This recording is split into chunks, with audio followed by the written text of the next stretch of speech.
po mga kakahig, welcome back. Lalagyan ko pa ng patuka si mama kasi na gano'n na siya, no. Binaba ko na po yung ano niya, yung mga sisiw.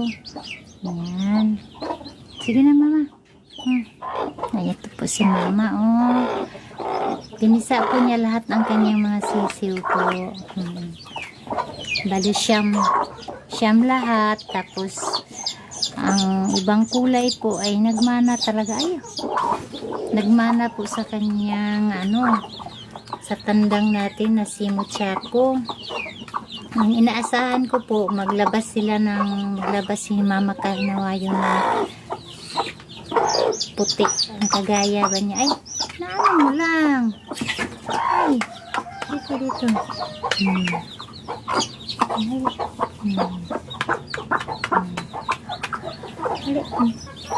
Ay, sorry po.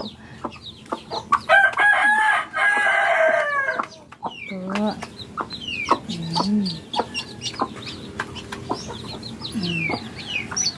Ayan.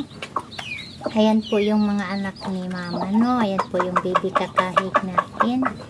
Mga baby yung sisiyo kakahig. Hindi pa natin maano kung sila po ba ay bubuhay. Ano po ba kaya ang pangalan ng mga to? Ano po kaya ang itsura ng mga to? Ayan po, oh. Ayan. Ang cute po nila kaya. Ayan. Cute to. Ayan siya. Ayan. Ayan ko lang po sila binigyan ng patuka kasi po para mainom na sila ng tubig. Yan lang po.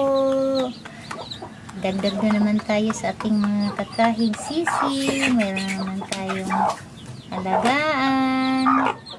Kahit medyo kapos. Kapos talaga, hindi medyo.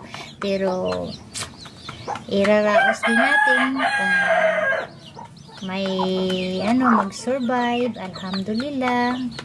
Ganon din naman talaga ang kasi nang napakahirap talaga alagaan. Ayun sa mga mga alaga ko ay pagsisiw pa talaga sila, guys, mga kakahig, no. Nahirapan talaga ako kasi bihira lang talaga ang kasi gaya niyan siya, hindi mo pa yan masigurado kung yan ay